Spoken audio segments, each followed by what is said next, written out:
Hello.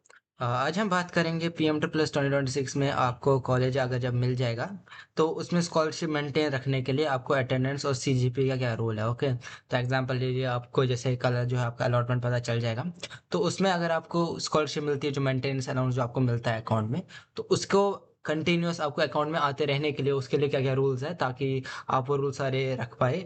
Plus क्या क्या college के रूल्स होते हैं, क्या सीजीपीए रखा होना चाहिए, क्या अगर आप फेल हो गए तो क्या होगा, ये सारा कुछ मैं आपको बता दूंगा आज इस वीडियो में। बहुत स्टूडेंट्स को पता नहीं कि अगर अटेंडेंस कम है तो स्कॉलरशिप सस्पेंड हो सकती है, और अगर आपका जैसे सीजीपीए का क्या रूल होता है, ये सारी मैं आपको बता दूंगा। और मैं आज आपको बताऊंगा कि मिनिमम अटेंडेंस, सीजीपीए रिक्वायरमेंट और स्कॉलरशिप मेंटेन रखने का कंप्लीट रूल्स क्या क्या चीज़ें रहेगी। ओके, तो वीडियो एंड तक देखना, कुछ स्किप मत कीजिए, ताकि आपका जो सारे डाउट्स है वो इसमें क्लियर हो जाएगा। क्योंकि मेरे को बहुत से स्टूडेंट्स जो थे वो इसमें बोले कि सर, अगर हमें स्कॉलरशिप कंटिन्यू करनी है तो क्या क्या प्रोसेस रहेगा। ओके, तो मैं आपको बता दूंगा सारा प्रोसेस। ओके, तो पहले बता देते हैं कि सबसे पहले जानते हैं कि अटेंडेंस और सीजीपीए क्यों मैटर करता है। तो पीएम प्लस स्कॉलरशिप हर साल जो है रिन्यू होती है। देखिए, एक बार नहीं कि आपने एक बार पीएम प्लस में गए तो आपका हो गया, ऐसा नहीं होता। आपको फिर हर साल आपको रिन्यू करनी पड़ती है। ओके, तो एआईसीडीसी को ये इंश्योर करना है कि स्टूडेंट अपनी पढ़ाई रेगुलर कर रहे हैं और एकेडमिकली परफॉर्म भी कर रहे हैं। तो एआईसीडीसी को देखना पड़ता है कि जो स्टूडेंट्स है जो पीएम प्लस में अभी है, तो अच्छा परफॉर्म कर रहे हैं कि नहीं, कॉलेज कंटिन्यूस जा रहे हैं कि नहीं।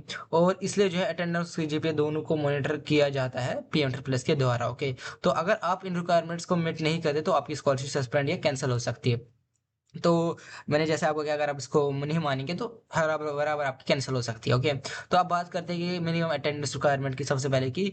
तो सबसे पहले बात करें तो ऑल ओवर इंडिया, जो ऑल ओवर कॉलेज और university all over the India है, तो उसमें मिनिमम जो है 75% रिक्वायरमेंट होनी चाहिए। ये रूल है। ओके, ये रूल है as per UGC, as per all colleges. और जो भी आप कॉलेज देखिए, कॉलेज यूनिवर्सिटी जितने भी आप देखिए ऑल ओवर इंडिया में, उनमें मिनिमम मिनिमम 75% आपका अटेंडेंस होना ही होना चाहिए। ओके, और एआईसीटीसी के गाइडलाइंस के मुताबिक कॉलेज जो है वो आपको सस्पेंड और इंटरप्ट कर सकता है। ये इसमें है कि अगर कॉलेज सस्पेंड करना चाहे आपको तो कर सकता है इजीली। ओके, तो इसमें नहीं है।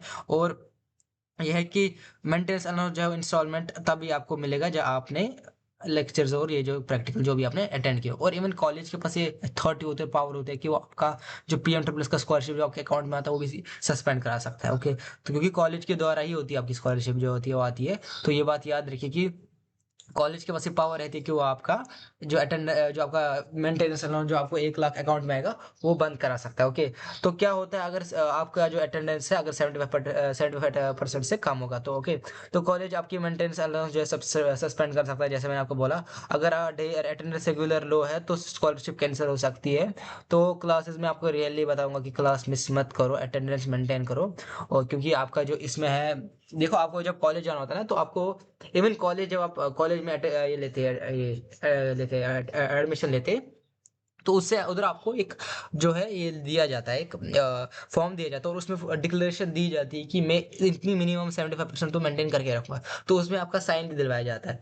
तो ये बात याद रखिए, या फिर आप बाद में बोल सकते हैं वो कॉलेज जैसे आपसे डिक्लेरेशन भी कराता है। प्लस ये जो होता है पीएम टूल्स, वो अपने रूल्स नहीं बनाता है। इसमें जो होती है अटेंडेंस वो कॉलेज के हिसाब से, कॉलेज के अगर 70 है तो 70 ठीक है, अगर 60 है 60, लेकिन मैंने ऐसे जैसे बोला कि ऑल ओवर इंडिया 75 ही है। ओके, तो 75 तो मिनिमम मिनिमम आपको मेंटेन करनी ही करनी है। ओके, तो आप बात करते हैं कि सीजीपीए रिक्वायरमेंट क्या है। तो पीएम ट्रिपल एस के रिन्यूअल के मुताबिक जो है 50% मार्क्स जो होने चाहिए एकेडमिक ईयर में आपके होने चाहिए, जो भी आपके सारे सब्जेक्ट्स। ओके, बट आपका जैसे मैंने कहा, अगर आप हर साल 50% ज्यादा मार्क्स लाने हैं और हर सब्जेक्ट को बैकलॉग नहीं होना चाहिए।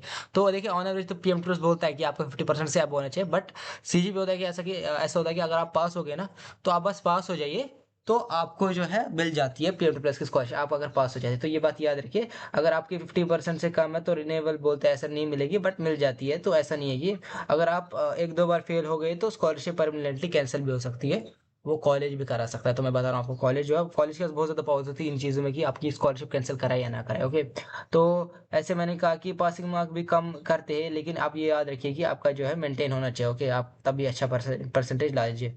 उसके बाद अब बात करते हैं स्कॉलरशिप के रिन्यूअल रूल्स क्या क्या है। तो सबसे पहले अब बात करते हैं कि पीएम ट्रिपल एस के हर साल जो है हर साल आपके रिन्यू होती है। ओके, तो उसमें जो है जैसे मैंने आपको कहा कि 50% जो उसमें बोला जाता है कि आपको मिनिमम अटेंडेंस, ये जो आपका एकेडमिक ईयर में जो आपका परसेंटेज होनी चाहिए। तो और आपका जो सब्जेक्ट है वो 1 अटेम्प्ट में होना चाहिए, बैकलॉग में होना चाहिए। ये तो बस बोलने के लिए, आप सेकंड टाइम भी कर सकते हो, इसमें कोई प्रॉब्लम नहीं है। और दूसरा कि गुड कंडक्ट कॉलेज के सारे रूल्स आपको मानने पड़ेंगे, जो भी रूल्स एंड रेगुलेशंस है कॉलेज के मानने पड़ेंगे आपको, नहीं तो फिर आपको बाद में प्रॉब्लम हो सकती है।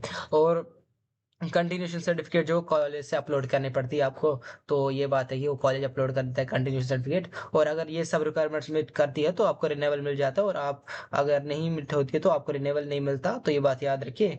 और ये बात है कि कंटिन्यूशन सर्टिफिकेट जो होती है फिर आपको उसी पे मिलती है, कि अगर आप ये जो जो होती है अपलोड करनी पड़ती है, और आपको रेगुलरली इस पे आपको पता चल जाता है, उससे आपको पीएम ट्रोस को पता चल जाता है कि स्टूडेंट जो है कंटिन्यूसली इस कॉलेज में पढ़ रहा है, और ये कंटिन्यू स्कूल जा रहा है ऑफलाइन ऑफलाइन, ओके, जो आपका ऑफलाइन होता है कॉलेज। तो एआईसीटीसी गाइडलाइंस के मुताबिक अपना जो कंटिन्यूशन फॉर्म होता है वो आपको अपलोड करना पड़ता है, और हर सेमेस्टर में कॉलेज कंटिन्यूशन सर्टिफिकेट अपलोड करना होगा, ताकि आपकी स्कॉलरशिप जो है वो जो 1 लाख है आपके अकाउंट में आता रहे, ओके। तो ये अटेंडेंस मेंटेन करो ताकि कंटिन्यूशन सर्टिफिकेट अपलोड कर सके, और अपना सीजीपीए भी अच्छा रखिए, ओके। और अगर रिक्वायरमेंट नहीं होती है तो मैंने आपको जैसे ही कहा कि आपको कॉलेज जो है सस्पेंड करा सकता है, इवन आपकी स्कॉलरशिप भी सस्पेंड करा सकता है कॉलेज, क्योंकि कॉलेज के पास ये पावर होती है। और सीजे जैसे मैंने कहा कि एक बार फेल हो गए तो ऐसे ऑनर पीएम प्लस बोलता है कि आप फेल हो जाते तो आपको स्कॉलरशिप कैंसिल हो जाएगी, बट ऐसा नहीं होता। बस आपका जब पीएम प्लस का टाइम आ जाता है उस टाइम पे आपने वो सब्जेक्ट सारे पास कर लिए होने चाहिए, ओके। तो ये चीज़ें आप याद रखिए।